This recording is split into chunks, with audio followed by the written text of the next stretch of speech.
याच्यामध्ये बुद्धिमत्ता आहे. बुद्धिमत्तेमध्ये 1 ते 4 मध्ये प्रश्नांक दिलेले आहे. तर ते पहिल्या आणि दुसऱ्यामध्ये जसा संबंध आहे तो संबंध तिसऱ्या आणि चौथ्यामध्ये आहे. तर प्रश्नाच्या ठिकाणी वाचते घ्या. 91.25 अर्णव साखरे 100 घ्या. तर पहिल्या तर दुसऱ्यामध्ये काय संबंध आहे रे? याचं आरशातलं प्रतिबिंब आहे. याचा आरशातलं प्रतिबिंब इकडल्या बाजूला येईल. त्याच्यावरून पहा पहिला पर्याय कट होईल. हे पाण्यातलं दिलेले म्हणून हा पर्याय कट होईल. बोलू नका रे आता. आता दुसऱ्या आणि तिसऱ्यामध्ये पहा. पहिला पण आकृती जुळत नाही. डी मध्ये काय केले? याचं पाण्यातलं प्रतिबिंब दिले. याचं पाण्यातलं प्रतिबिंब आहे का रे? आरशातले. मग आरशातलं प्रतिबिंब पाहिजे. आता इथे फुले दिलेले मग हा कट होईल. त्यामुळे उत्तर पर्याय क्रमांक 2 अर्णव साखरे 100 आहे. वरद नटखट वरदचं काय नाव रे? तो बरेच दिवस गैरहजर होता. वरद काय नाव?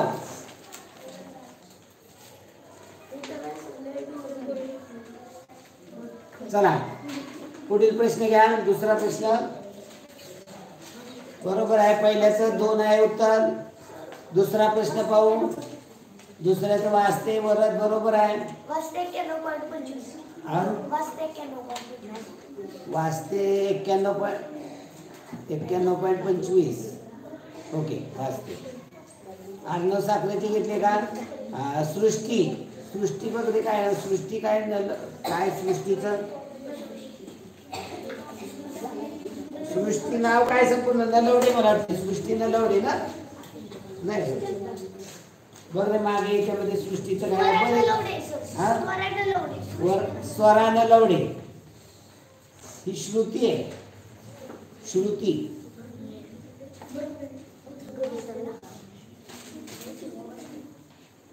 चला दुसरा प्रश्न पहा. पहिल्याचं दुसऱ्यामध्ये काय झालेलं आहे? या ठिकाणी अधिकचं चिन्ह आहे. इथे अधिकचं चिन्ह आहे. त्यातलं एकच चिन्ह आलं. बाकीचं सगळं कट झालं. मग इथे काय? गुणिलेचे चिन्ह आहे. म्हणजे काय येणार आहे? एकच गुणिलेचं चिन्ह. इथे अधिकची चिन्ह 2 होती. एक अधिक चिन्ह झालं. आता इथे गुणिलेची 2 चिन्ह आहे. त्यामुळे एक गुणिले चिन्ह पर्याय क्रमांक 4 येणार आहे. पर्याय क्रमांक 4 ओके. सृष्टी जाधव आहे. सृष्टी जाधवचे किती मार्क घेतले? नटखट वरद 98 97.50 घे. ओके चला तिसरा प्रश्न घ्या. पहा काय झालेले. त्रिकोणामध्ये चौरस आहे. हा चौरस मोठा झाला आणि त्रिकोण आतमध्ये गेला. त्रिकोण रंगवलेला होता तो त्रिकोण रंगवलेला आहे.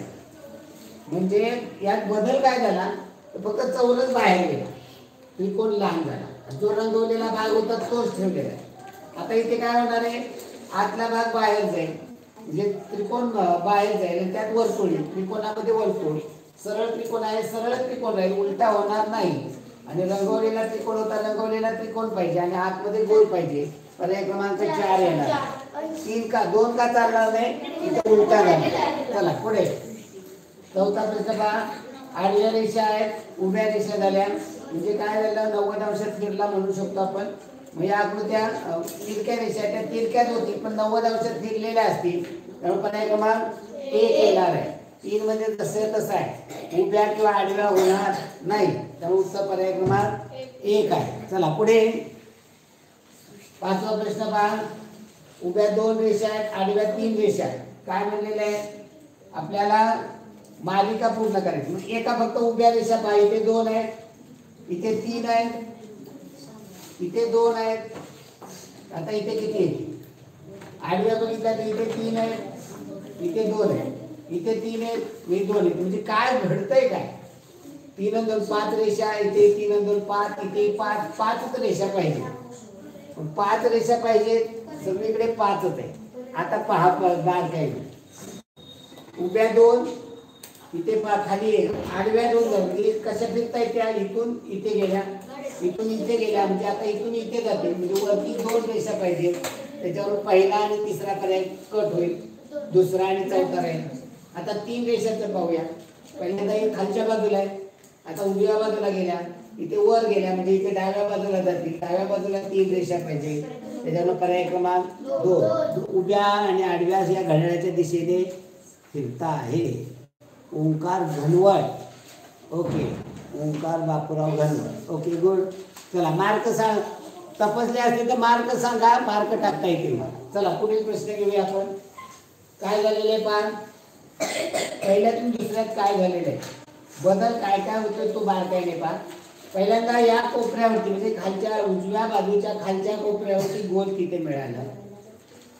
आयत सगळीकडे कॉमन आहे म्हणजे आयतच राहणार आहे. फक्त हे गोल फिरतोय. पहिल्यांदा उजव्या बाजूच्या खालच्या कोपऱ्यावर, इथे डाव्या बाजूच्या खालच्या कोपऱ्यावर, उजव्या बाजूच्या वरच्या कोपऱ्या, डाव्या बाजूच्या वरच्या कोपऱ्या म्हणजे उजव्या बाजूच्या वरच्या कोपऱ्यावर येणार आहे. त्याच्यावर हा खालच्या कोपऱ्यावर हा पर्याय 2 आणि 4 कट होईल. आता राहिला 1 आणि 3. आता इथे काय होते, पहिल्याच्यात आतला पाव भाग रंगवलेला आहे, इथे बाहेरचा पाऊण भाग रंगवलेला. इथे आतला पाव भाग, इथे बाहेरचा पाऊण भाग रंगवलेला आहे. त्यामुळे पर्याय क्रमांक 3 येणार आहे. चला 7वा प्रश्न घ्या. 7वा प्रश्न काय होते पहा. खाली 1 2 3 4 5 रेषा आहेत. इथे 4 आहे, इथे 3 आहेत म्हणजे खाली 2 रेषा राहतील. त्याच्यावर पहिला पर्याय कट होईल. आता वरती काय होते पहा.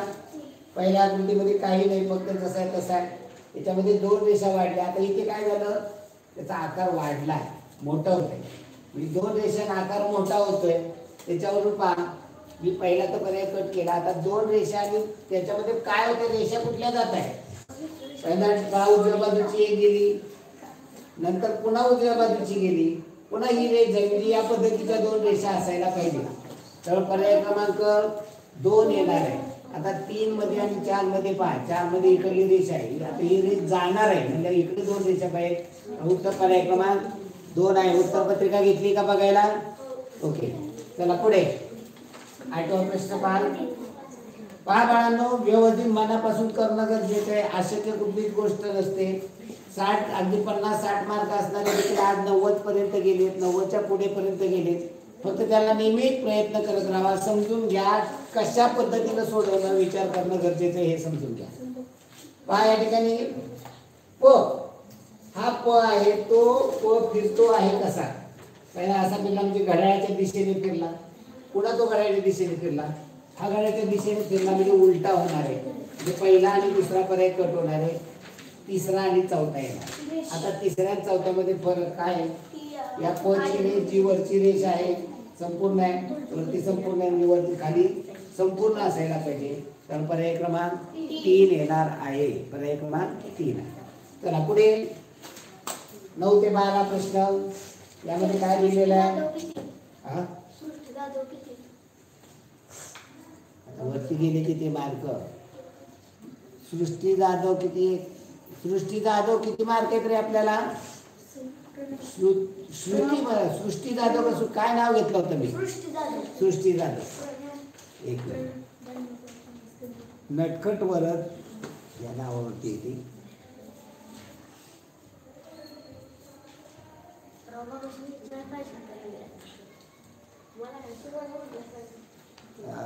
रिया, रिया नटखट वरद म्हणजे रिया. रियाला मार्क घे. सृष्टी, रिया काय म्हणते. नटखट वरद सृष्टी म्हणते, रिया पण म्हणते. काय नक्की नाव.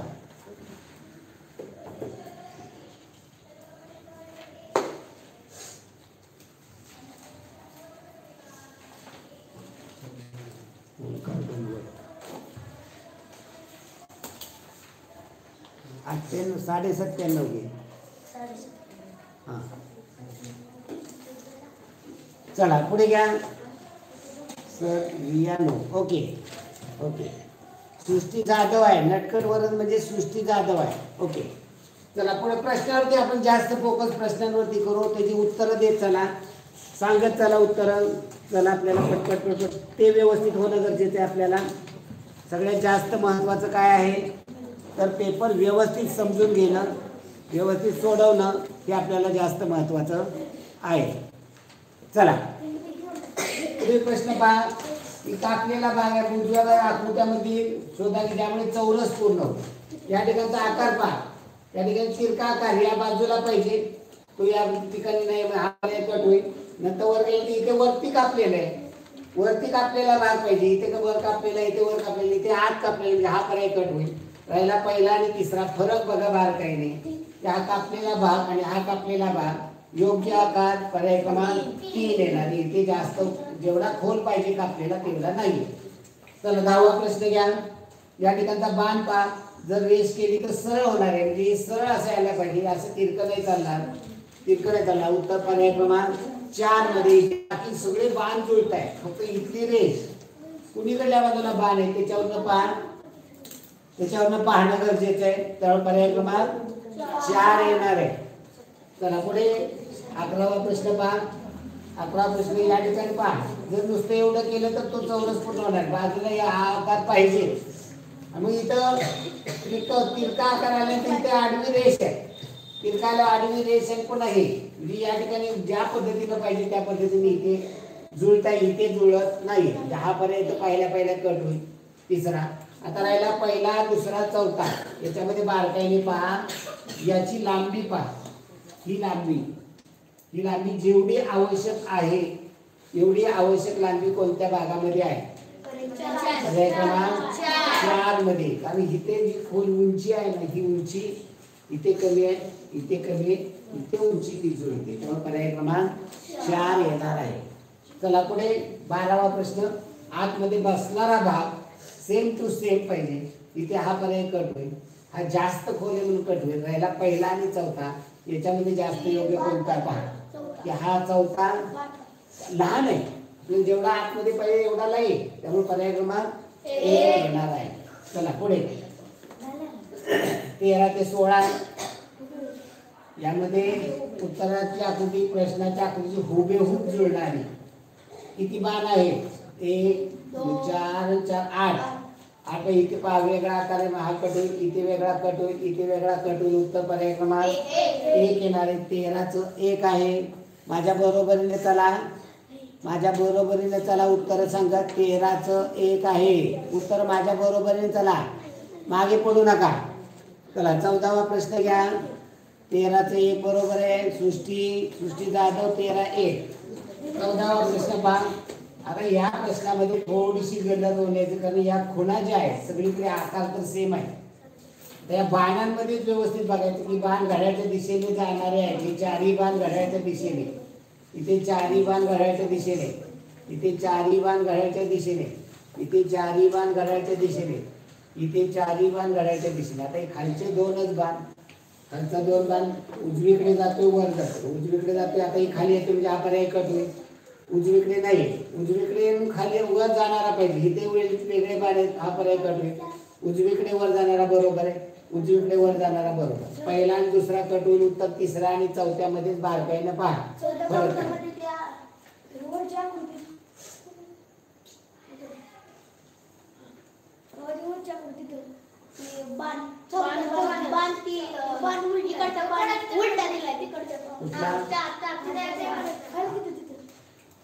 अरे तिथं तिथं तिथं तिथं तसं नाही कळत तिथं. हा का?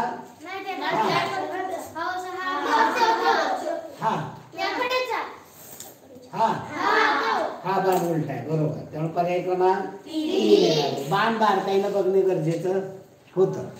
चला पुढे 15वा प्रश्न पहा. उलटे 2 त्रिकोण, सुलटे 2 त्रिकोण. उलटे सुलटे नाहीये, उलटे सुलटे आहे, उलटे सुलटे आहे, उलटे सुलटे आहे. आता याच्यामध्ये फरक बारकाईने पहा. उभी रेष, आडवी रेष नाही. आडवी रेष इथे दिलेली, हा पर्याय कट, इथे आडवी दिली, पर्याय कट. उत्तर पर्याय क्रमांक 3 येणार आहे. चला पुढे पहा. उभ्या रेषा आहेत, मग इथे आडव्या रेषा आहेत. उभ्या आडव्या जेवढ्या पाहिजे तेवढ्या इथे दिसत नाही. उभ्या आडव्या बरोबर आहे, इथे उभ्या नाही आहे, ती वरचा भाग. इथे उभ्या आणि इथे पण उभ्या पाहिजे होत्या, हा पर्याय कट. त्यामुळे इथे पर्याय पुरेसे नाही, त्यामुळे उत्तर पर्याय क्रमांक 2 येणार आहे. चला 17 ते 16चं 2 आहे, बरोबर आहे. बर्गे वरद बरोबर आहे, छान. चला 17वा प्रश्न 17 ते 20 मध्ये पहा. तिरक्या रेषा आपल्याला इथे आकृती पूर्ण करायची, वगळलेला भाग नक्षी पूर्ण करायची आहे. ज्या ठिकाणी या पद्धतीने अशा तिरक्या रेषा येणार आहे, याच्यामध्ये नाही आहेत, याच्यामध्ये कर्वच्या रेषा आहेत. आता याच्यामध्ये तिरक्या रेषा आहेत परंतु गोल पाहिजे, तो गोल नाही. इथे पर्याय क्रमांक 4 मध्ये उत्तर होईल पर्याय क्रमांक 4. 17 4. पुढे 18वा प्रश्न घ्या. 18वा पहा, पाकळी जर तुम्ही फिरवली या कृती या ठिकाणी, तर या ठिकाणचा वरचा भाग रंगलेला, आता इथे रंगवला म्हणजे इकडे खालचा भाग रंगवलेला, तर पर्याय क्रमांक 2 येणार आहे. या आकृती पाकळी फिरवत चला. चला पुढे 19वा प्रश्न पहा. 19वा प्रश्न, आकृती जर पूर्ण केली तर या ठिकाणी चौकोन होणार आहे, म्हणजे या ठिकाणी आकार पहा, या ठिकाणचा आकार. त्यामुळे या ठिकाणी जो येणारा आकार आहे तो आकार व्यवस्थित बारकाईने पाहिला तर याला हे चौकोन जुळणार आहे, पण मध्ये असे भाग येणार आहे. त्याला भाग हा कट झालेला पाहिजे. आता इथे कट झालेला नाही म्हणून हा पर्याय कट होईल, इथे कट झालेला नाही हा पर्याय कट होईल. याला पहिला आणि चौथा याच्यामध्ये कोणता योग्य, काय फरक आहे पहिल्या आणि चौथ्यामध्ये? इथे सरळ केले तर इथे चौकोन झाला, आपल्याला इथे चौकोन होतोय, तर पर्याय क्रमांक 4 येणार आहे. 19चा पर्याय क्रमांक 4. चला 20वा प्रश्न घ्या. 19चं 4 बरोबर आहे, नलवडे बरोबर आहे, जाधव बरोबर आहे, श्रुती जाधव बरोबर आहे. आता इथे पहा, इथे पण पाकळी होणार आहे, इथे पाकळी होणार आहे, दोन्ही बाजूलाही आपल्याला पाहिजे आणि गोल पण पाहिजे. या ठिकाणी होऊ शकतं, या ठिकाणी नाही. पर्याय कट वापरा. पर्याय क्रमांक फक्त आणि फक्त एकच आहे. चला पुढे 21 ते 24 मध्ये पहा. एक रेषा, दोन रेषा, काय म्हणजे निराळी आकृती. 1 आणि 2 आहे, घड्याच्या दिशेने पाहिलं तर 1 2, घड्याच्या दिशेने 3 2, घड्याच्या दिशेने 2 3, इथे 3 4. जर रेषा मोजायचं म्हटलं तर नाही, कोणतं वेगळं निघेल? 2. का वेगळं निघेल? घड्याच्या दिशेने चढता क्रम 1 2, इथे 3 2, घड्याच्या दिशेने 2 3 3 4. त्यामुळं पर्याय क्रमांक 2 घड्याच्या दिशेने चढता क्रम असायला पाहिजे. संस्कृती भुजबळ. ओके चला बरोबर आहे. चला 22वा प्रश्न घ्या. माझ्या बरोबरीने चला पुढे या जरा, माझ्या बरोबरीने डायरेक्ट लाईव्ह मध्ये तुमचं माझ्या अगोदर उत्तर पडलं पाहिजे तुमचं. अगोदर उत्तर तुमची आली पाहिजे. तर या ठिकाणी काय 3 बाण आहे, इथे 3 बाण आहे, इथे 3 बाण आहेत, पण काय झालं एक बाण उलटा गेला, इथे 3 बाण आहे. त्यामुळे उत्तर पर्याय क्रमांक 3 येणार आहे. एका बाजूला जाणारे बाहेर जाणारे बाण पाहिजे होते. उत्तर 22चं 3 आहे. 22 3 बर्गे बरोबर आहे. बाकीचं अजून 20 21 सांगताय. बर्गे प्रवीण जाधव 22 3 बरोबर आहे. नलावडे बरोबर आहे. Sir repeat question 22 not song. पहा जरा 22वा प्रश्न दिला नॉट सॉन्ग, जरा घ्या रे खाली 22वा प्रश्न. ओके आता इथे 3 बाण म्हणून ज्या ठिकाणावर निघले तिथून बाहेर जात आहे, जिथून निघले ते 3 बाण बाहेर जात आहे. इथे काय होत आहे 3 बाण 2 बाहेर जातात आणि एक त्या बाणातून म्हणजे एका दिशेला जाणारे बाण पाहिजे होते ना एकाच बाजूला. इथे या ठिकाणावर 3 बाण बाहेर जातात, म्हणजे या ठिकाणी काय झालं एक बाण उलटा गेला. 2 बाण म्हणजे हा बाण इकडे असतं तर बरोबर आला. तर उत्तर पर्याय क्रमांक 3 आहे 22चं. चला पुढे 23वा प्रश्न घ्या. 23वा प्रश्नामध्ये काय केलेलं आहे पहा. इथे 2 मोकळे आहेत, 2 भरलेले. गोलावरनं काढता येईल का? नाही. आता इथे पहा 2 रेषा 3 रेषा, 3 रेषा 4 रेषा, 2 रेषा 1 रेषा, 4 रेषा 5 रेषा. आता या रेषांमध्ये बघायला गोलावरनं निघत. मग आता रेषा जर बघितल्या तर कशा पद्धतीने आहेत पहा. घड्याळाच्या दिशेने रेषा पाहिल्या तर 2 3, मागच्या प्रश्नात ते पाहिलं. घड्याळाच्या दिशेने पाहिलं तर 3 4, म्हणजे कसे चढतात ना. घड्याळाच्या दिशेने पाहिलं तर 2 1, काय पाहिजे होतं 2 3, किंवा इथे 1 आणि इथे 2 पाहिजे होतं. इथे 4 5, घड्याळाच्या दिशेने 4, म्हणजे रेषांचा चढता क्रम घड्याळाच्या दिशेने पाहिजे. तिसऱ्यामध्ये तो उलटा आहे, उत्तर पर्याय क्रमांक 3 निघणार आहे. 23चं 3 आहे. चला 24वा प्रश्न. ओके 23वा प्रश्न झाला. 24वा प्रश्न. एकात एक 2 चौरस आहे, एकात एक 2 त्रिकोण आहे, एकात एक 2 वर्तुळ आहे, एकात एक 2 त्रिकोण आहेत. परंतु इथे काय केले पहा एक दोनच भागाला त्यांनी डिवाइड केले. इथे दोनच रेषांनी डिवाइड केले. इथे दोन ठिकाणी डिवाइड केले. आता इथे काय होतं, हे दोन्ही त्रिकोण एकमेकाला किती भागात डिवाइड करतात? 1 2 3 4 5 6 ठिकाणी एकमेकाला चिकटले. इथे काय होतंय, हे दोन्ही चौरस इथे एक आणि इथे एक दोन ठिकाणी एकमेकाला क्रॉस केले, चिकटले किंवा क्रॉस करा. हे त्रिकोण पण इथे एक आणि इथे दोन ठिकाणी क्रॉस केले. हे वर्तुळ दोन ठिकाणी क्रॉस झाले. इथे जास्त ठिकाणी, त्यामुळे उत्तर पर्याय क्रमांक 4 येणार आहे. चला 25वा प्रश्न घ्या. पहा, आरशातील प्रतिबिंब. हा बाण आहे तो या पद्धतीने होणार आहे. याच्यावरनं पर्याय कट करा. पहिला, तिसरा, चौथा कट होईल. उत्तर पर्याय क्रमांक 2 येणार आहे. याला सराव आकृत्यांचा पाहिजे. आपण त्या आकृत्या काढत राहिलं पाहिजे. त्यामुळे 25चं उत्तर पर्याय क्रमांक 2 आहे. बर्गे बरोबर आहे आपलं. जाधव बरोबर आहे. चला 26वा प्रश्न. पेन्सिल या बाजूला आहे की घड्याळ आरशात पहिली या बाजूला होईल. याच्यावरून पहिला, दुसरा, चौथा कट होईल. उत्तर पर्याय क्रमांक 2 3 येणार. पर्याय क्रमांक 3 येणार आहे. 26 3 बरोबर आहे. जाधव प्रवीण बरोबर आहे. बर्गे बरोबर आहे. नलवडे बरोबर आहे. 27वा प्रश्न घ्या. 27वा पहा.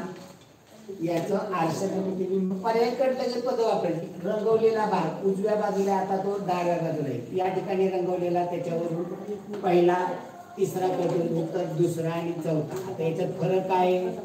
जेव्हा दोन पर्याय राहतात, प्रश्न बाजूला सोडून द्यायचा. त्या प्रश्न उत्तर आकृत्यामध्ये फरक आहे तो शोधायचा. आता या दोघांमध्ये फरक आहे. इथे त्रिकोण आहे, इथे अर्धवर्तुळ आहे. या ठिकाणी तिरक्या रेषा आहेत, या ठिकाणी उभ्या रेषा आहेत. मग फरक आहे. तर या रेषेमध्ये फरक आहे. ही रेष काय फरक आहे दुसऱ्या चौथ्यामध्ये? हा फरक काय जाणवेला? इथे रंगवलेल्या भागामध्ये फरक तिथे जाणवेला. हा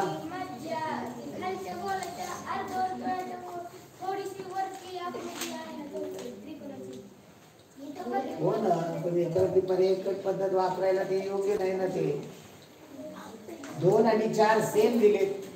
याच्यामध्ये फरक आहे का काय? रेषांमध्ये इथे 3 रेषा, इथे 3च आहे. इथे 1 2 3 रेषा, इथे 3च रेषा. इथे आपल्याला ही रेष पाहिजे, इथे रेष आहे दोन्हीकडे. काय दिलेलं उत्तर याचं? 2. आता हे 4 का नाही असा पण प्रश्न आहे ना. फरक 2 आणि 4 मध्ये फरक काढता येईना. दोन्ही सेम टू सेम छापलेले आहे. फरक काय लक्षात येईना. 27 मध्ये 27चं 2 उत्तर आहे. चला असून दे. चला भुजबळ 27चं 2 बरोबर आहे. 28वा प्रश्न घ्या. 28वा प्रश्न घ्या. पहा, याचा आरशातला हा त्रिकोण जो आहे इकडे झुकलेला आहे, तो इकडे झुकलेला पाहिजे. त्याच्यावर पहिला, तिसरा पण एक कट होईल. राहिला दुसरा आणि चौथा. त्याच्यामध्ये फरक पहा. इथे उभ्या रेषा आहेत, इथे आडव्या. आपल्याला इथे कशा आहेत? उभ्या. म्हणजे त्या उभ्याच होणार आहेत, आडव्या होणार नाही. त्यामुळे उत्तर पर्याय क्रमांक 4 येणार आहे. 28 पर्याय क्रमांक 4 आहे. हे बरोबर आहे. 28 नलवडे चुकलेलं आहे. 28 1 नाही 4 आहे. 29वा पहा. 29 काय म्हणलेलं आहे? उजवीकडे 4 आकृत्या दिलेल्या आहेत. कागद उघडल्यानंतर कागद उघडायचा आहे. आता कागद उघडल्यानंतर कशा पद्धतीने होईल ते पहा. पहिल्यांदा इकडून घडी घातली. आता घडी इकडून दाखवली, पण प्रत्यक्ष घडी इकडून घातली. पुन्हा खाली वर घडी घातली. इथे घडी घातलेली वरून खाली, इथे चौकोन कापले, आयत कापलेला. जेव्हा ही घडी उघडेल तेव्हा या ठिकाणचा आयत या पद्धतीचा तिरका आपल्याला व्हायला हवा. इथे पहिला, दुसरा, तिसऱ्यामध्ये आडवे होणार नाही. ही घडी उघडली, हे तिरके झाले पाहिजे असे. आणि मग याचं पाहिलं खाली, याचं आरशातलं इथे, याचं पाण्यातलं इकडे, आरशातलं इकडे, खाली पाण्यातलं.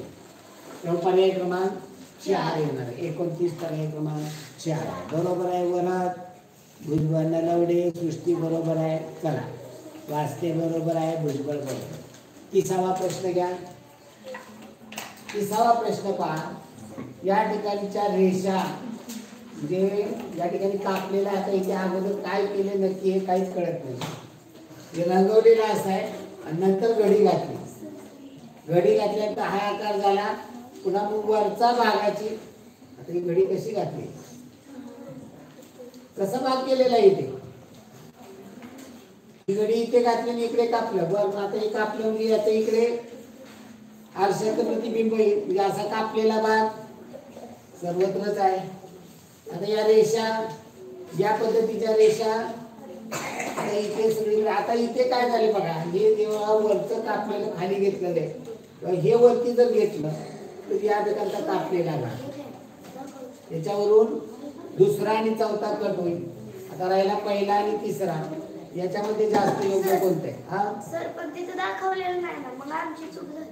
हो की, त्यामुळे तर चुकलं ना, कारण इथं व्यवस्थित जो प्रश्न इथे व्यवस्थितपणे पाहिजे होता, की वरनं घडी इथे जुळवली असं दाखवायला पाहिजे होतं ना त्यांनी.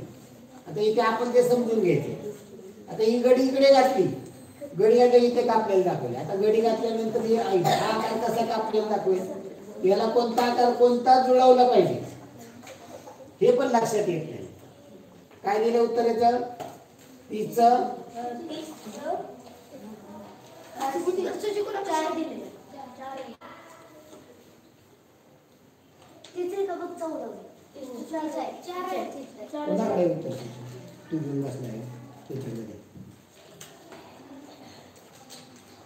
तीसचं भाग या ठिकाणी जर हे कापलेलं हे जर पाहिलं, वरचा भाग कुठे जुळेल? वरचा जर घडी घातली ना तर हा कोपरा इथे जुळणार, इथे जाऊ शकत नाही तो कोपरा. त्यामुळे या ठिकाणी फक्त इकडे उघडलं, या पद्धतीने येईल. हा आहे तो आकार पाहिला तर पर्याय क्रमांक. आता इथे पहा, हा ना हा आकार चुकीचा आहे. 2 आणि 4 मध्ये काय चुकीचं आहे? आता या रेषा का कट होतील? या आहे तशाच आहेत. 2 यायला पाहिजे ना उत्तर. मग हो की, इथे घडी कुठे? हा त्रिकोण कसा आहे आला तिथे, या ठिकाणी त्रिकोण, हा त्रिकोण कट होऊन इथे कसा गेला?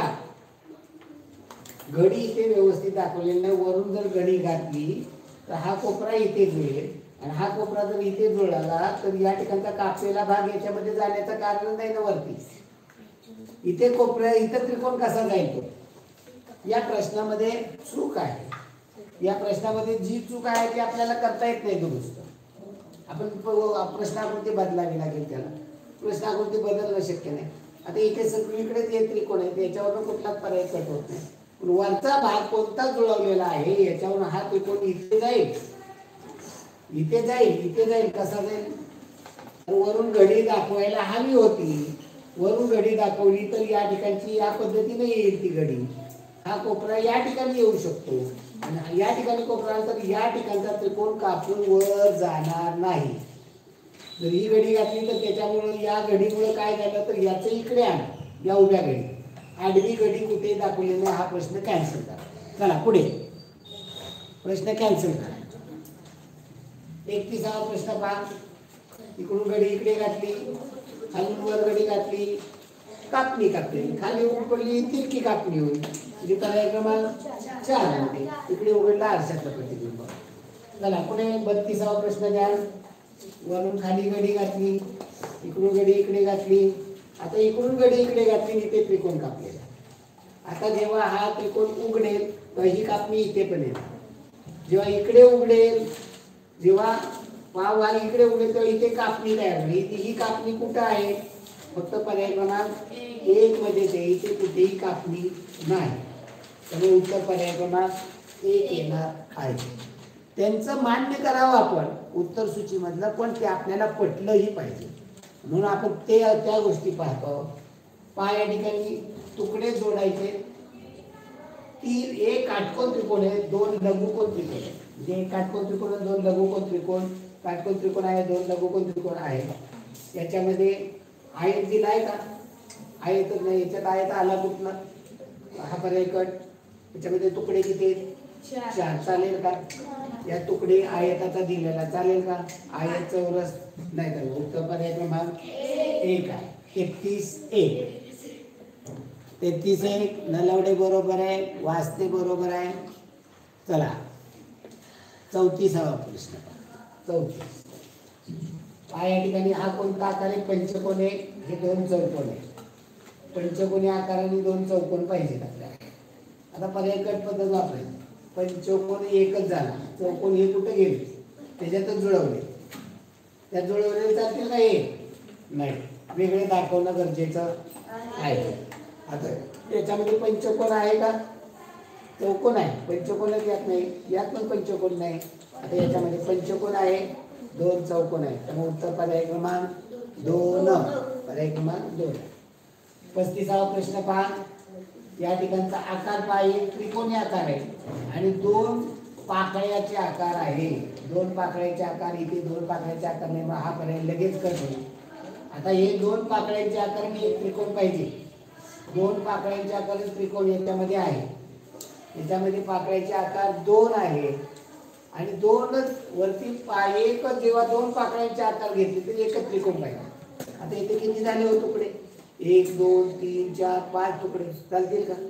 पाकळ्यांचे दोन आकार आणि दोन त्रिकोण होत आहेत, चालतंय का? इथे आपल्याला एकच त्रिकोण पाहिजे. हाही पर्याय कठीण. इथे ही मोठी पाकळी, ही छोटी पाकळी, एक त्रिकोण. पर्याय क्रमांक 1. 35चं 1 आहे. चला 36वा प्रश्न घ्या. 36 प्रश्न. या ठिकाणी पहा, आकार पहा, कर्वचे इथे काटकोन होत आहे, इथे काटकोन आहे आणि हे कर्व आहे.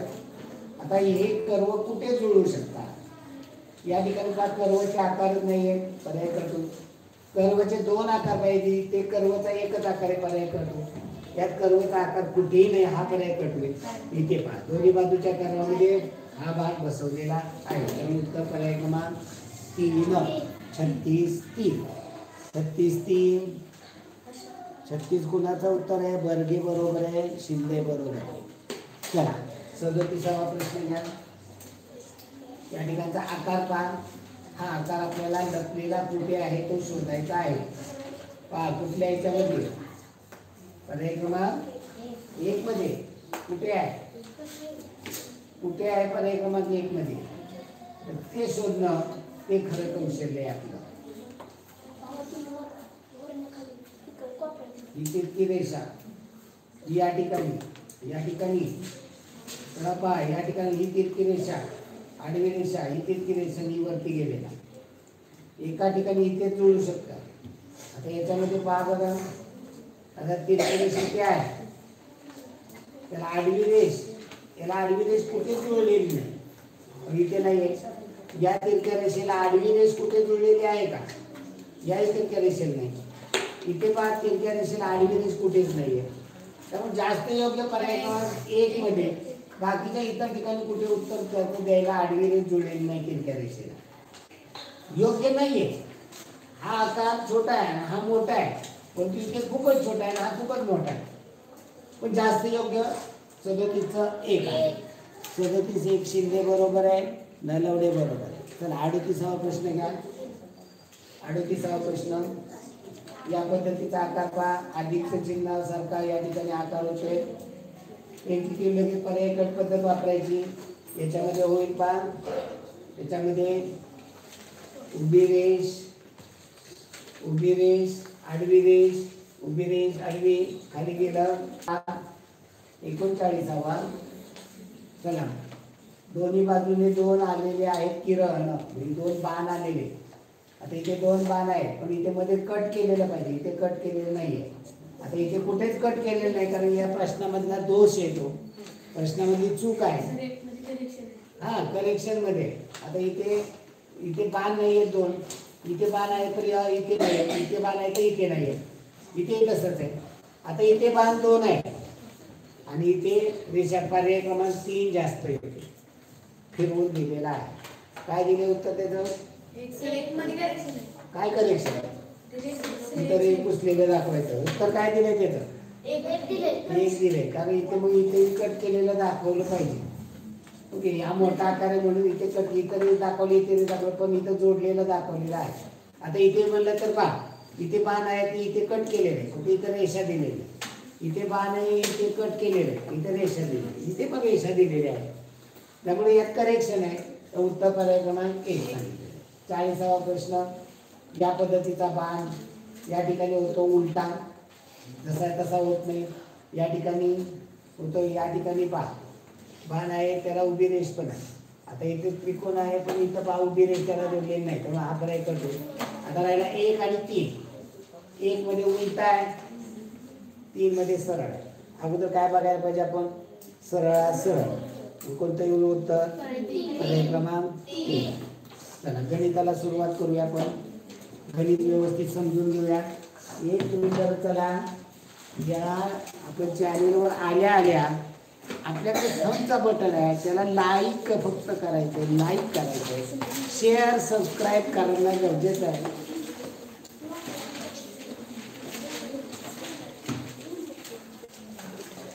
तुमच्या मित्रमैत्रिणीपर्यंत चॅनेल पोहोचवा. त्याला लाईक करा, शेअर करा आणि सबस्क्राईब करा.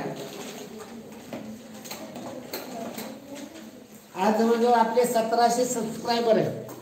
म्हणजे आपण 1 पासून सुरुवात केली होती. आज 1700 मुलं आपण त्याच्या आपल्या चॅनलशी संबंधित आहेत. ज्यांना वेळ नसेल ते इतर वेळेस येतात, ते पाहत आहेत. यूट्यूबला आपले तसेच व्हिडिओ आहे. चला तर प्रश्न सुरुवात करूया आपण गणिताचे. हे प्रश्न खूप महत्त्वाचे आहेत. गणित आणि मराठी मेरिट लावणारे प्रश्न असतात, त्यामुळे बारकाईनं होणं गरजेचं आहे. 100चे 100% म्हणजे किती? 100चे 100% चे बा 100 चे म्हणजे गुणिले आणि 100% म्हणजे 100 टक्के म्हणजे छेद किती असतो? म्हणजे 100 गुणिले 100/100. 2 शून्याला 2 शून्य गेले, उत्तर काय येणार आहे? 100. पर्याय क्रमांक 2. पुढे सेंटीमीटर मध्ये काय मोजत नाही? लांबी सेंटीमीटर मध्ये मोजतात, बरोबर आहे. परिमिती सेंटीमीटर मध्ये मोजतात, बरोबर आहे. अंतर सेंटीमीटर मध्ये मोजतात, बरोबर आहे. घनफळ सेंटीमीटर मध्ये मोजतात का? ते मोजतात कशामध्ये? घन सेंटीमीटर. त्यामुळे उत्तर पर्याय क्रमांक 4 येईल. पुढे 43वा पहा, जागेचे क्षेत्रफळ. आता हा 2 पद्धतीने प्रश्न समजून देणार आहे. व्यवस्थित पहा, व्यवस्थित समजून घ्या. आपल्याला हा प्रश्न सोडवता आला पाहिजे.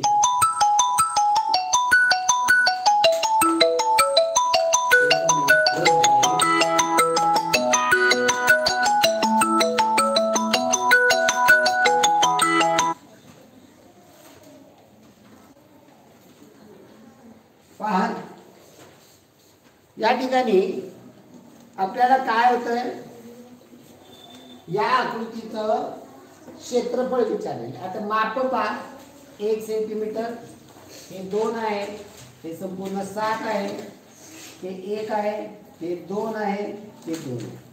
याचे तुकडे करून जर तुम्ही क्षेत्रफळ काढलं योग्य आहे. पण त्याला मी दुसरी एक पद्धत पण शिकवणार आहे.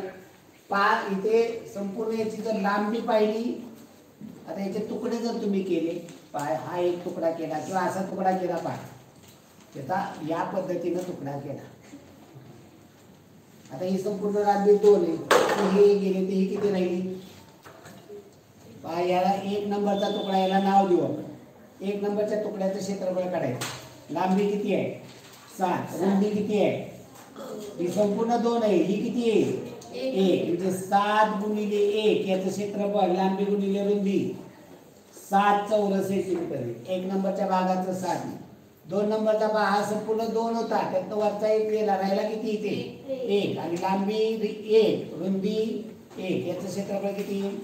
1. याची लांबी 2, रुंदी 1, या 3 नंबरच्या तुकड्याचं क्षेत्रफळ किती?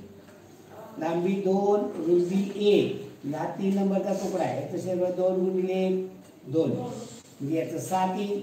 हे 2 9 आणि 1 10. म्हणजे संपूर्ण आकृतीचं काय होणार आहे? 10 चौरस सेंटीमीटर. आता दुसरी पद्धत सांगतो. दुसरी पद्धत काय करायची? आकृती बंदिस्त करा. हा भाग जोडून घ्या. आज काय झालं? आयत झालं. संपूर्ण आकृतीचं क्षेत्रफळ काढायचं. लांबी गुणिले रुंदी, लांबी 7, रुंदी 2, 7 गुणिले 2 14. संपूर्ण आकृती झालं. त्यातून हा भाग कापून टाकायचा. एवढ्या भागाचं क्षेत्रफळ आपल्याला काढून टाकायचे. आता इथे पहा, एकूण किती आहे? 7 आहे. त्यातनं हे 2 गेले, किती राहिले? इकडे इकडं 5 त्यात इकडे 1 गेला इथे राहिले किती मध्ये 4 म्हणजे ही लांबी 4 आहे आणि रुंदी किती आहे ही रुंदी किती आहे 1 4 गुणिले 4 एवढं वजा करून टाका 14 4 गेले 10 चौरस सेंटीमीटर तुकडे करून करायचं का या पद्धतीनं करायचं आपण समजून घ्यायचं आपल्याला सोपं काय वाटतंय व्यवस्थित करता येणं ते खूप महत्वाचं आहे चला पुढील घ्या प्रश्न एका आयताकृती खोक्याची लांबी 90 सेंटीमीटर रुंदी 50 सेंटीमीटर उंची 1 मीटर तर त्याचे घनफळ किती आता पर्याय कट पद्धत वापरली पाहिजे एक तर मीटरमध्ये माप घ्या किंवा सेंटीमीटरमध्ये करा पहा लांबी 90 सेंटीमीटर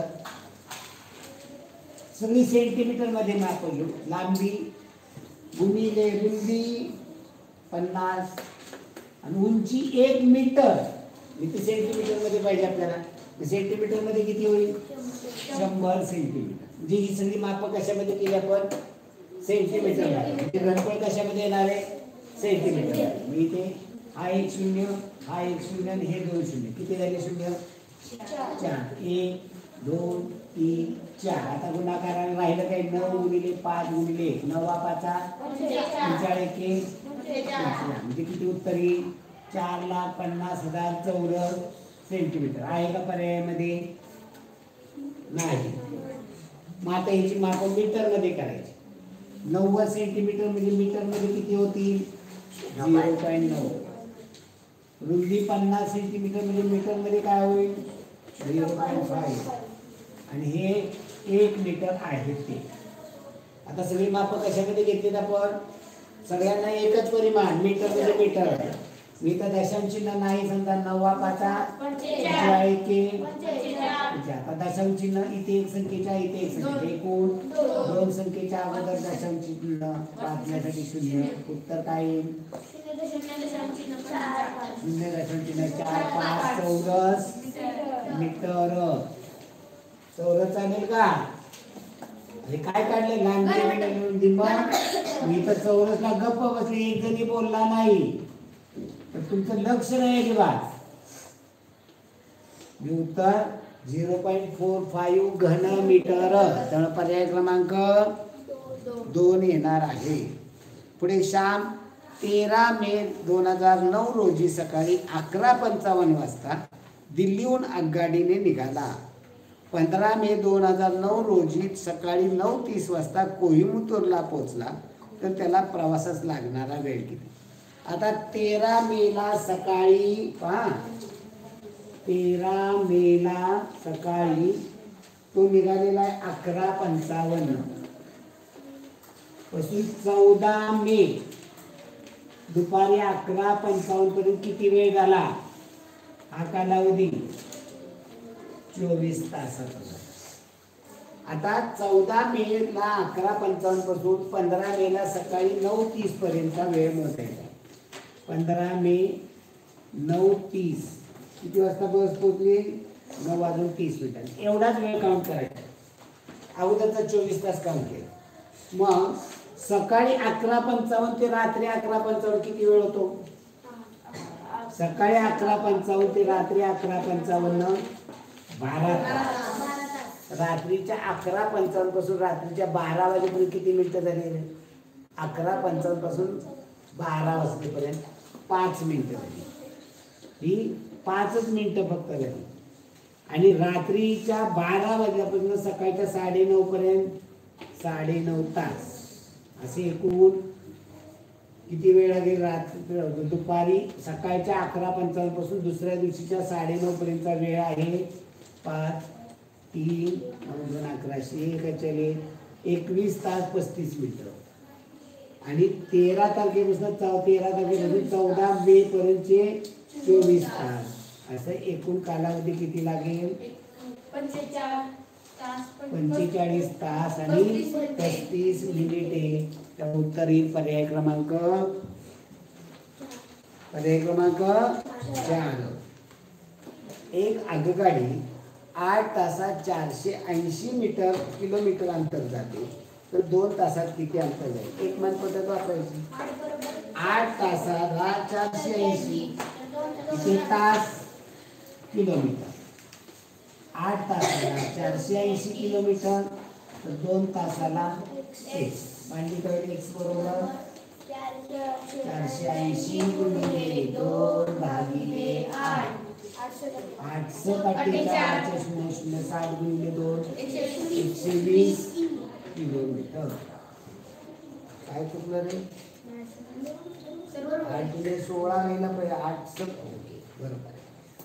पुढे पहा, एका दुकानदाराने 50 किलोग्रॅम तांदळाचे पोते 350 रुपयाला खरेदी केली. दुकानपर्यंत आणण्यासाठी 5 रुपये मजुरी दिली. त्याने तो सर्व तांदूळ 8.5 रुपयांच्या दराने विकला. तर या व्यवहारात त्याला नफा किंवा तोटा किती झाला? आता शेकडा नफा विचारलाय का? नाही.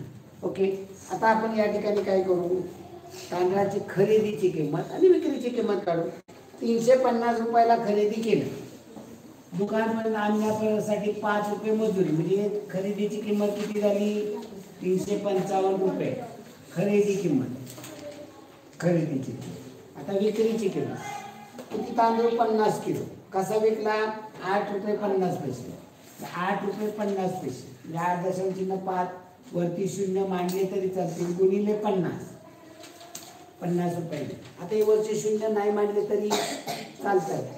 म्हणजे आता 0 मांडले तर तुम्हाला हे 2 0 मांडून घ्यावे लागतील खाली. 5 5 25 5 40 2 85 40 2. आता दशांचिन्ह इथे 2 संख्येच्या अगोदर, दशांचिन्ह 2 संख्येच्या अगोदर देऊ.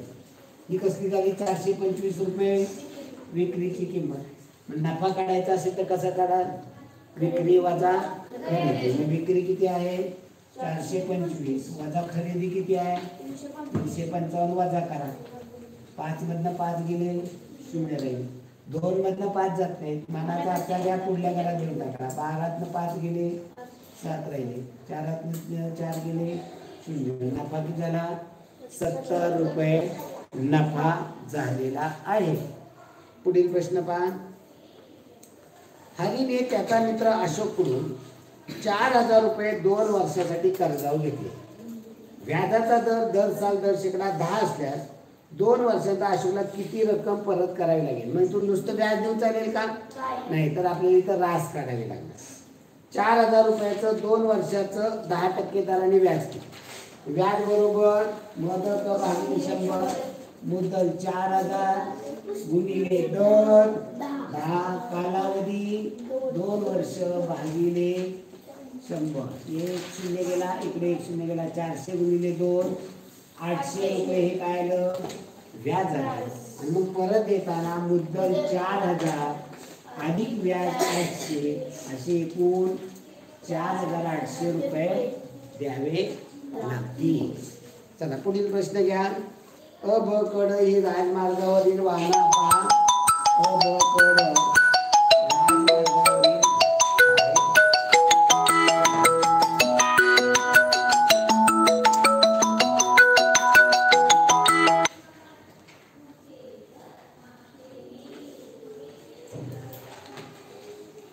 राजमार्गावरील राजमार्गावरील गाव आहे आणि या गावांमध्ये काय दिलेले पहा? अंतर दिलेले अ ब क ड ई.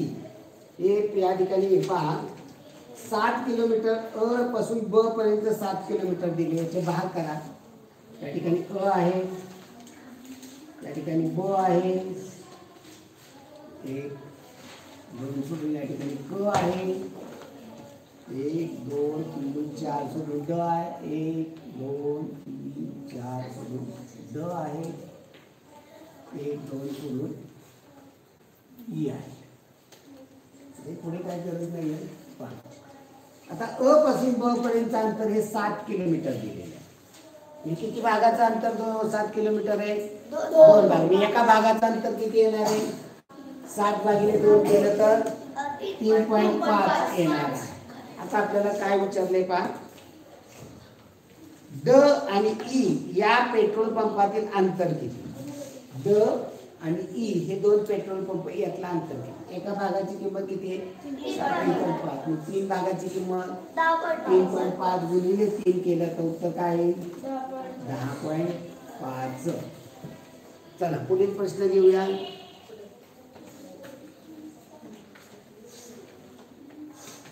15,030 या संख्येतील 5 आणि 3 या अंकाच्या स्थानिक किमतीतील फरक किती? आता स्थानिक किमतीमधला फरक तुम्ही ही रेग्युलर पद्धत वापरताय किंवा 15,030 मधला 5 ची स्थानिक किंमत येईल 5,000, 3 ची स्थानिक किंमत येईल 30 आणि यांच्यामधला फरक म्हणजे वाटाघाटी करा. 10 ने 7 3 गेले 7 राहिले. आजचा देऊन टाकला 10 ने गेले 9 राहिले. आजचा देऊन टाकला 5 ने गेले 4. आता इथं क्लुप्ती कशी वापरायची? क्लुप्ती कशी वापरायची पहा. त्या फळ्यावरती बसत नाही का संपूर्ण फळा कट होते का? एकच मिनिट. नाही हा बसतो संपूर्ण फळा दिसतो. ओके पहा इथं काय करायची पद्धत. कोणती संख्या दिली आहे? 15,030. सुटसुटीत मांडा. फरक विचारला 5 आणि 3 च्या स्थानिक किमतीतला फरक विचारला. त्याच्या खाली बाण करा. त्याच्यामध्ये किती मिळवल्यावर 10 होतात? 7. आणि याच्यातनं 1 वजा केला 4. याच्यामध्ये जेवढी घर आहे तिथं काय करायचं? 9 द्यायचं. याच्या बाहेरची घर आहे तिथं 0 द्यायचं. उत्तर काय आलं? 4,970. पुढील प्रश्न घ्या. खालीलपैकी सर्वात लहान संख्या कोणती? जेव्हा दशांश पूर्णांकाची तुलना करायची असते. प्रश्न 51 बघा. जेव्हा दशांश पूर्णांकाची तुलना करायची असते तेव्हा संख्या एकाखाली एक मांडायची. पहिली संख्या दिली 15.07. 15.07. दुसरी दिली 51.7. तिसरी आहे 15.7. चौथी आहे 51.07. जी मोकळी घर आहे तिथं 0 देऊन टाका. आता काय विचारलंय त्यांनी? सर्वात लहान संख्या कोणती? आता लहान बघायची आपल्याला. ही 51 मोठी होईल, 51 मोठी होईल. हे दोन तर पर्याय कट होतील. आता या दोघांमध्ये लहान कोण?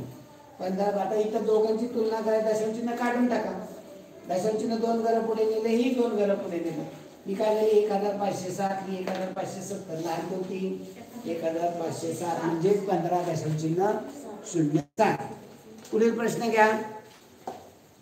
0.8 आणि 0.04 यांचा गुणाकार. 52वा प्रश्न. 0.8 आणि 0.04 याचा गुणाकार. दशांश चिन्ह नाही समजून 8 गुणिले 4 करा. 4 8 32. समजेल. आता दशांश चिन्ह इथं किती संख्येच्या अगोदर आहे? किती? एकूण झाले 1 2. अगोदर 0 द्या. 3 संख्येच्या अगोदर दशांश चिन्ह. वाचण्यासाठी 0. उत्तर काय? 0.032. आता 2.05 अधिक 1.0 येईल. हा इथं गणित फसवा. 2.05 अधिक 1.01 गुणिले 2.99 याची सर्वात जवळची किंमत होती. आता इथं पदावली आहे. काय करावं लागेल? अगोदर गुणाकार केला पाहिजे. म्हणजे हा गुणाकार दशांश चिन्ह नाही समजून गुणाकार करा. मोठी संख्या अगोदर वर मांडा. 2.99 गुणिले 1.01. हा गुणाकार 101 चा पाढा काही खूप मोठा म्हणायचा नाही. 100चा पाढा येतो ना. मग 101 चा पाढा यायला अडचण आहे. 101 नव्हे 100 नव्हे 101 नव्हे 999 आचार्य 9. 101 नव्हे 909 मध्ये 90 मिळवले. 999 आचार्य 99. 101 दुने 202. 202 मध्ये 99 मिळायचे. 202 मध्ये 99 च्या ऐवजी 100 मिळवा.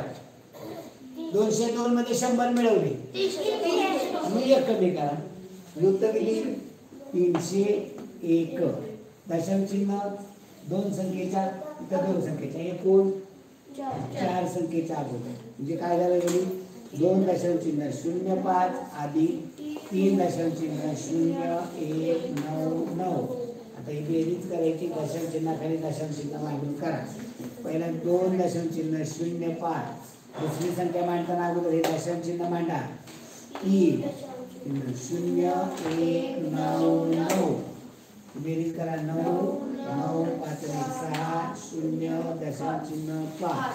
आता ही उत्तर पूर्णांकात करावी लागतात का ही जवळची जवळची किंमत कोणती मग पूर्णांकात म्हणायचं म्हणजे ते 5 केले तर अशा इथं काय आहे संख्या शून्य जर ही 5 असते का 5 पेक्षा मोठी असते ते यांचं काय केलं असतं आपण 6 केलं मग ही 5 पेक्षा लहान आहे म्हणजे काय राहील 5 उत्तर काय येणार आहे 5 उत्तर पर्याय क्रमांक 2 चला पुढे 54वा प्रश्न 1000 चे मूळ विभाजक कोणते 1000 चे मूळ विभाजक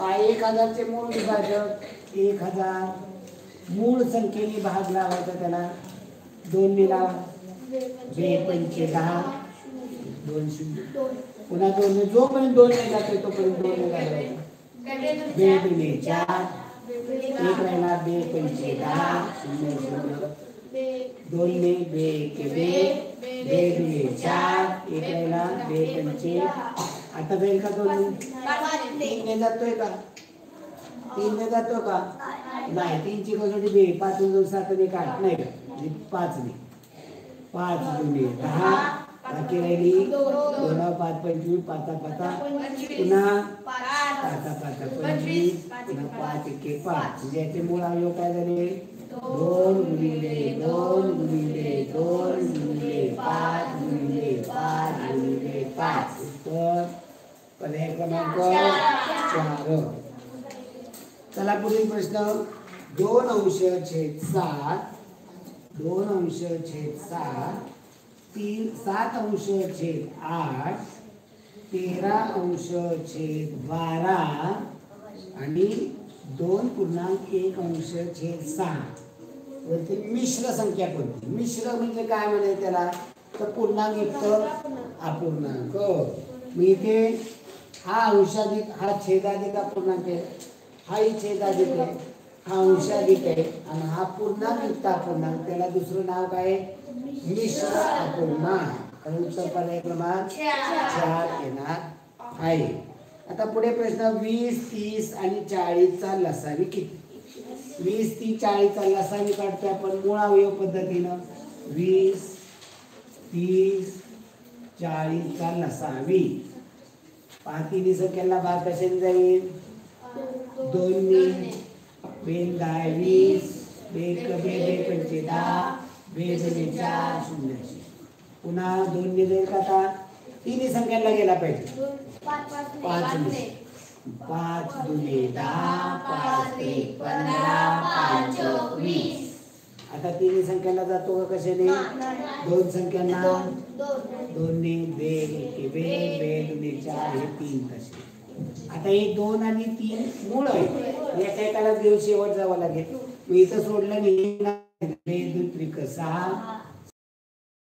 12 पंचे 60 8 दुने 120 यांचा काय येणार आहे लसावी येणार आहे आता पुढील प्रश्न पहा शाळेच्या मैदानाची लांबी 28 मीटर व रुंदी 22 मीटर आहे त्यात मैदानाभोवती तारेचे 5 वेड्याचे कुंपण घालण्यासाठी किती लांबीची तार लागेल आकृती काढायची लक्षात आकृतीवरनं या गोष्टी पटकन समजतात लांबी 28 मीटर रुंदी 22 मीटर लांबी 28 रुंदी 22 मग एका वेळेला तार म्हणजे काय काढावी लागेल याची परिमिती परिमितीचं काय आहे लांबी अधिक रुंदीच्या बेरजेची लांबी 28 रुंदी 22 बेरीज किती 50 ची दुप्पट 100 मीटर तार एका वेळेला किती मिळेल 5 म्हणजे 5 किती लागेल तार 500 मीटर अगदी सोपा प्रश्न होता पुढे पहा प्रत्येक अंक एकदा वापरून तयार होणारी 6 अंकी लहानात लहान समसंख्या कोणत्या आता इथं पर्याय पद्धत वापर आता पहा पहिला 10 23 45 पर्याय लिहितो मी 10 23 45 दुसरा आहे पर्याय 10 23 46 तिसरा 12 34 56 चौथा 10 23 54 आता इथं पर्याय कट पद्धत वापरायची आता इथं आपल्याला अंक दिले असते ना आपण ही पद्धत वापरली असते आपल्याला अंक दिलेले नाही. प्रत्येक अंक एकदाच वापरायचा. इथे दोनदा कोणता अंक आहे तिथे आणि समसंख्या पाहिजे म्हणून पाहिल्या पर्याय कट कोणता होईल? पहिला. का पर्याय पहिला कट केला? समान. आता काय विचार आपल्याला? आता लहान तिसरा का कट?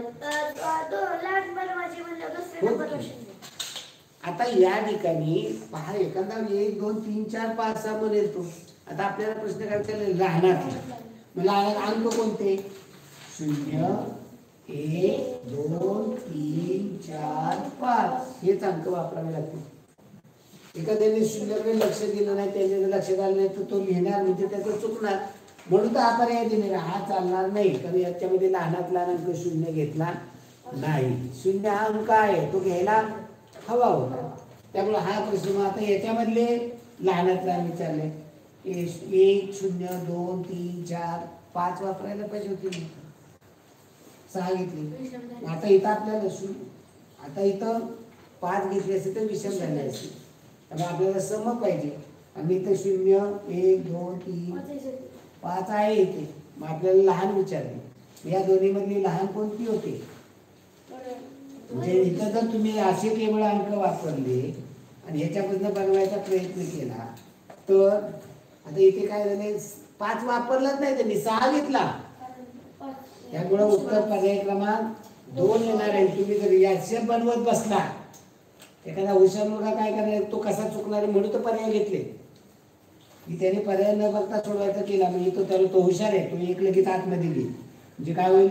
1 0 2 3 आता 4 आणि 5 तू काय करली? ते 5 4 5 घेतली ती काय होती? विषम होती. तू काय करली? ते हे 5 इथे गेली, हे 4 इथे गेली. आला का हा पर्याय? चौथा पर्याय हुशार मुलगा. मग तो कसा चुकतो म्हणून इथे पर्याय कट पद्धत जाणीवपूर्वक वापरायला हवी. त्यामुळे उत्तर पर्याय क्रमांक 5 वापरलंच नाही का? असं काय त्यांनी बंधन केलंय का ओळीनच घ्या म्हणून? नाही ना. म्हणजे आपल्याला त्यातली जास्त योग्य कोणती या पद्धतीनं जाणं गरजेचं आहे. पुढील प्रश्न पहा 59वा. स्तंभालेखात दूध देणाऱ्या प्राण्यांची संख्या किती? आता गायींची संख्या किती आहे रे? 90. बैल किती? 60. म्हैस 60 आणि 90च्या मध्ये म्हणजे कितीचे भाग होते? निम्म्याचे म्हणजे इथं 60 आणि 0 30 60 90 आणि 60 म्हणजे याच्या मधला भाग 0 आणि 30च्या मध्ये कितीचा भाग असेल? 15चा असेल. 30 आणि 60 मध्ये 45चा असेल. 60 आणि 90 मध्ये 75चा. म्हणजे गाई 90, बैल 60, म्हैस 75, रेडा. आता दूध देणारे प्राणी म्हणजे कोणकोणते? बैल आणि रेडा दूध देत नाही. आणि मी काय म्हणलं? बैल आणि रेडा दूध देत नाही. दूध देणारे गाय आणि गाय म्हैसी संख्या किती? 75. बेरीज किती येईल? 165. मी ऐकूनच लगेच लगेच मोकळे बोलू लगेच. बैल आणि रेडा दूध देत नाही. पुढे 5 54 60 97 ही संख्या अक्षरी कशी लिहितात? 54 60 97 काय म्हणजे वाचन याचं? 3 संख्येच्या अगोदर स्वल्प नंतर 2 2चे गट करायचे. काय होईल? आता इथं 5,46,097 आहे का रे पर्याय? नाही. मग आता इथं आता पहा. आता इथं पर्याय कट पद्धत वापरा. 546,970 54,697 54,697 होईल का? दुसरा पर्याय नाही. तिसरा 546 97 वाजतात का? असं मी आता वाचलं होतं की 54 60 97 ही वाचण्याची पद्धत आहे का? नाही. चौथा 546,097 आणि पहिला 546,970 कुठली? 546,097. मी इथे एकक दशक शतक हजाराचे एक घर आहे. हजारामध्ये किती झाले? 546,000 आणि 97. पर्याय क्रमांक 4 आहे. आता मराठीचा आपण सुरू करूया. मराठीचा स्क्रीनला घ्या. स्क्रीनला मराठीचा पेपर घ्या.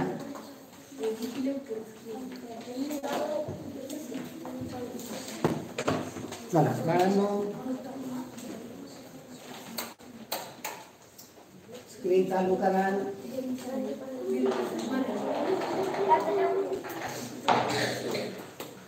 पहा काय म्हणलेलं आहे, भौतिक शास्त्राच्या, जरा बारीक करे. ओके, भौतिक शास्त्राच्या वर्धिष्णू तेजामुळे म्हणजे वाढत जाण्या तेजामुळे साऱ्यांच्या चिकित्सक, इकडे गेले पुस्तके जरा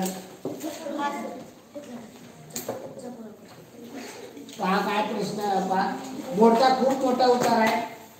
भौतिक शास्त्राच्या वर्धिष्णू तेजामुळे सध्याच्या चिकित्सक युगात धार्मिक श्रद्धेला आजच चटके बसू लागले आहेत. काव्यावर ही अशीच आपली ओढवेल काय, आपत्ती ओढवेल काय. गेल्या शतकात मॅकॉलने हा प्रश्न उपस्थित केला होता. त्याचे उत्तरही देऊन टाकले होते की मानवी समाज जसा संस्कृतीची वाढ म्हणजे अंधश्रद्धेचा लोप आणि चिकित्सिक प्रवृत्ती म्हणजे शास्त्राची वाढ असा मॅकॉलेचा अभिप्राय होता. पण त्याचा अभिप्राय व्यवहारात खरा ठरला नाही. मॅकॉलेचा अभिप्राय लिहून शाई वाळली नसेल तोच भौतिक शास्त्राचा आणि चिकित्सक प्रवृत्तीतला उदाहरण भरती आले. पण या भरतीत काव्य बुडून नामशेष व्हायच्या ऐवजी त्या भरतीच्या शिगेवर आपली अवजारे फुगवून दौलाने आणि वैभवाने ते उलट मिरवू लागले. मॅकॉलेच्या भविष्याचे पडसाद अंतराळात विलीन होण्यापूर्वी डार्विन, स्पेन्सर, मिल आदींनी चिकित्सक वृत्तीच्या विराट लाळा उसळवल्या. पण पट्टीच्या पोहणाऱ्याने अंगावर येणाऱ्या तुफान लाटेवर स्वार होऊन तिच्या पाण्याची चूळ घेऊन लिलेने फवारा उडवून त्यातून इंद्रधनुष्य निर्माण करावे. तसे टेनिसन, ब्राउनिंग वगैरे कविवर्यांनी नवीन उदयमुख कल्पना कल्लोळांनी आपली काव्य शृंगारली. बुद्धीवर झापड घालणारे तमोयुग हे मॅकॉलेच्या मते काव्याचे खास युग. सत्ययुगातून कलियुगाकडे चालता चालता धर्माच्या 4-5 पैकी 3 गळून गेले आणि कलीमध्ये तो पांगळा झाला.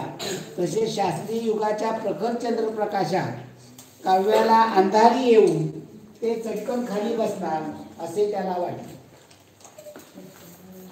पावसाळ्याचे दिवस, तिन्ही सांजेची वेळ, बाहेर गर्द अंधारून आलेले, देवघरात दिव्यात वाट पडलेली नाही अशा वेळी चिमुरडी मुले एकमेकाला अगदी चिकटून बिलगून बसून एकमेकांच्या हातात हात घालून घट्ट धरून आजूबाजूला चोरट्या नजरेने पाहत भूताखेतांच्या गोष्टी कुजबुजतात.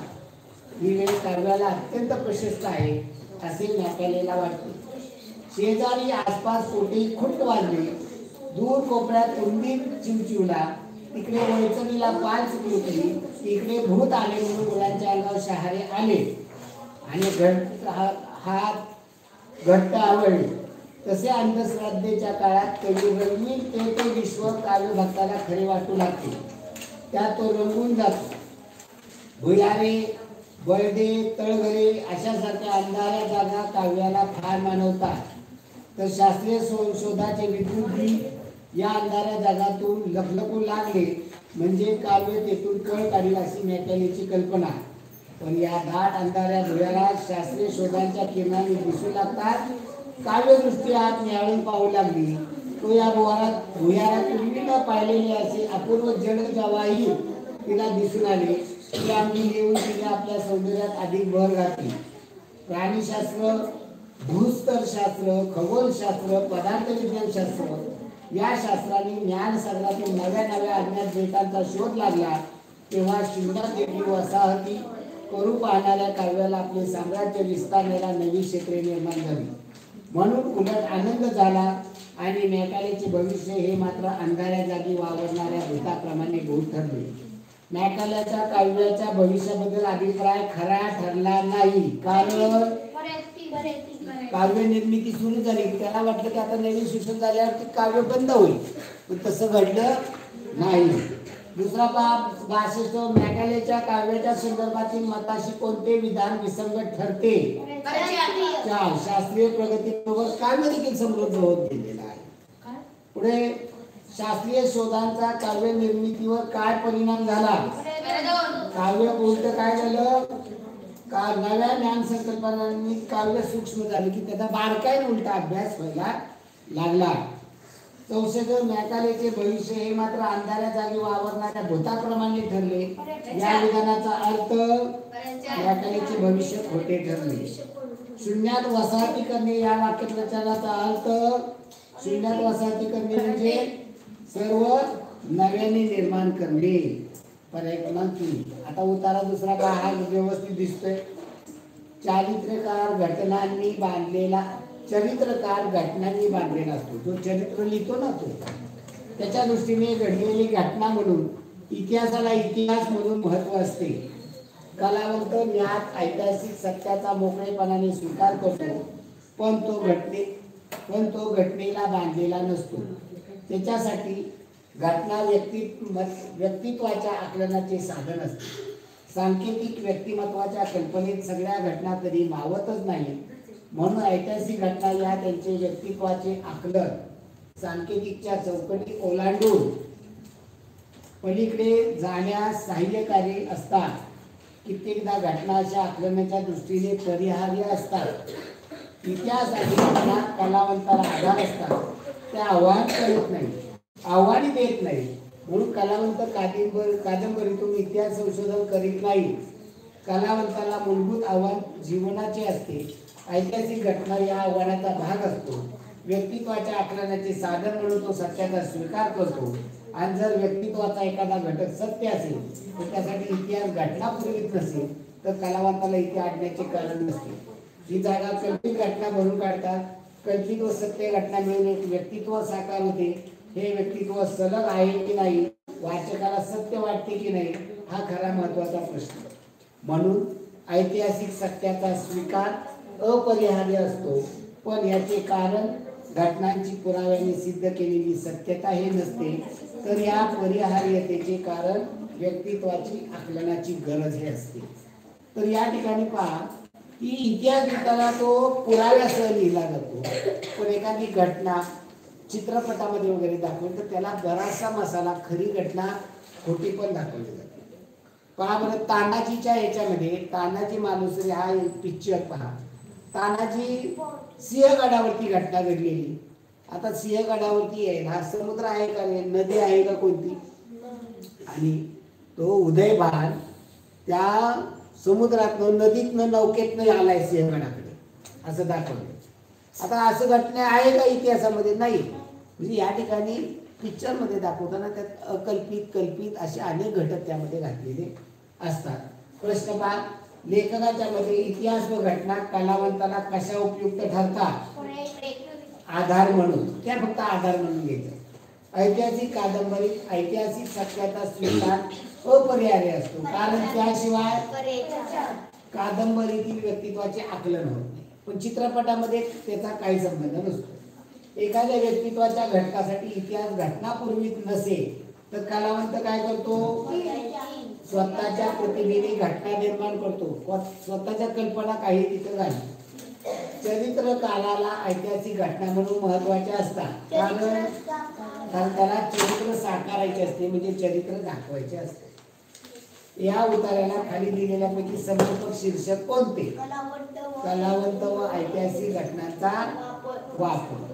उतारा तिसरा पहा, रंग, पोत, अवकाश याच्यातील कुरूपतेचे हिडीसपणाचे परिणाम त्या त्या संवेदना ग्रहण करणाऱ्या इंद्रियावर होत नसतील हे कसं शक्य आहे? फक्त काही तऱ्हेच्या संवेदनांनी होणारे परिणाम शरीराला तीव्रतेने आणि चटकन जाणवतात. काहीचा परिणाम जास्त काळ घेणारा पण जास्त खोलवर असतो.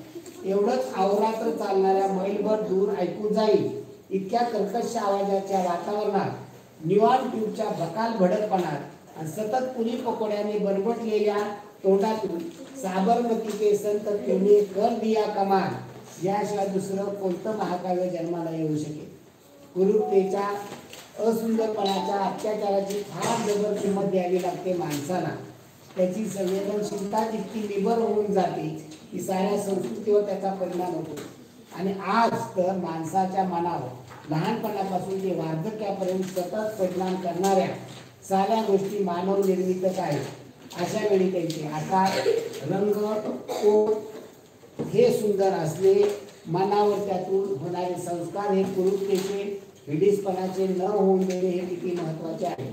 या उतार्यातून कोणता विचार व्यक्त झाला आहे? या संवेदनशीलतेवरचे प्रेम. लेखकाच्या मते माणसावर कोणते संस्कार होणे आवश्यक आहे? तर माणसावर सुंदरतेचे संस्कार होणे गरजेचे. त्याला सगळं सुंदर दिसतं. संवेदनाचे परिणाम कशावर होतात? इंद्रियांवर होतात. त्यामुळे आपण साबरमती के संतम असे काव्य करतो. कर्कश या शब्दाचा विरुद्धार्थी शब्द मधुर किंवा कानाला ऐकूनला चांगलं वाटेल असं सुरेल पाहिजे. कर्कश अहोरात्र या शब्दाचा अर्थ काय? म्हणजे रात्र दिवस. त्यामुळे काय उत्तर? दिवस रात्र उत्तर हे रात्रभर म्हणजे फक्त रात्रभर, दिवसभर म्हणजे फक्त दिवसभर, आणि दिवस रात्र म्हणजे रात्रंदिवस. कारखाने अहोरात्र चालू म्हणजे रात्री साखर कारखाना अहोरात्र चालू का नाही? रात्रंदिवस. उतारा चौथा. मुंगी आणि टोळ हे दोघे शेजारी होते. मुंगी बघितली का? टोळ बघितलाय का? गवतावरती उडवणारा असतो, गवत खाणारा. हा छोटासा किडा म्हणजे कीटक आहे. ते एकमेकांपेक्षा वेगळे होते. मुंगी व तिचा परिवार फार कष्टाळ होता. ते दिवसभर काम करायचे. ते तांदूळ पीठ आणि साखर गोळा करायचे. जरुरी पुरते खायचे आणि बाकीचे साठवून ठेवायचे. इकडे तिकडे हिंडायला अथवा गप्पा मारायला मुंग्यांना वेळ मिळायचा नाही. तथापि टोळ आपल्या वेळेचा प्रत्येक क्षण मजा करायचे. हवा चांगली असली की ते पार्टीला जायचे आणि गायचे, नाचायचे. मुंग्यांना मजा करायला मिळत नाही म्हणून ते त्यांना हसायचे. त्या हिवाळ्यात प्रचंड थंडी होती. टोळांना आणि मुंग्यांना अन्न शोधायला बाहेर जाता आले नाही. टोळांनी काही अन्न साठवले नव्हते, त्यामुळे त्यांच्यापाशी अन्न नव्हते. श्री टोळ श्री मुंगी यांच्याकडे गेले आणि म्हणाले, तुम्ही कृपा करून मला थोडे अन्न देऊ शकाल का? माझा परिवार उपाशी आहे. श्री मुंगी म्हणाली, मी देऊ शकलो असतो, पण आम्ही खूप कष्ट केलेले आहे. हे अन्न माझ्यासाठी आहे, माझ्या परिवारासाठी आहे. संपूर्ण वसंत आणि ग्रीष्म ऋतूत आम्ही काय करत होतो? तुम्ही काय करत होता? श्री टोळ म्हणाले, हवा इतकी छान होती की आम्ही सगळा वेळ नाचत आणि गात होतो. श्री मुंगींनी उत्तर दिले, मग हिवाळाभर नाचत राहा. लक्षात ठेवा, कष्ट करणे सोपे नसते, पण त्याची फळे गोड असतात. मुंगीचा परिवार होता कष्ट करणारा आणि टोळचा परिवार होता मजा करणारा. चला वरती. गारटलेल्या हिवाळ्यात काय झाले?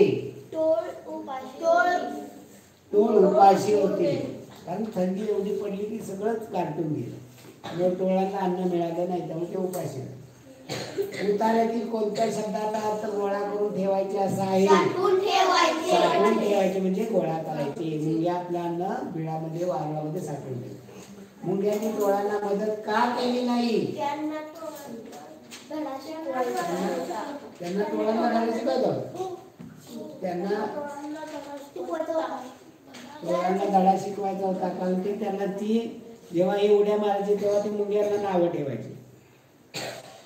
या गोष्टीपासून आपल्याला कोणता धडा मिळतो? त्याची फळे. तुम्हाला सांगितलं जातं अभ्यास करा रे, अभ्यास करा रे, अभ्यास करा रे, पण तुम्हाला कंटाळा येतो. कष्ट करणं सोपं नसतं. रोज थोडं थोडं केलं तर सगळं परफेक्ट होतं आणि मग परीक्षेच्या वेळी तुम्हाला चांगले मार्क पडतात. यासाठी कष्ट करत राहिलं पाहिजे. ओके, धन्यवाद मित्रांनो.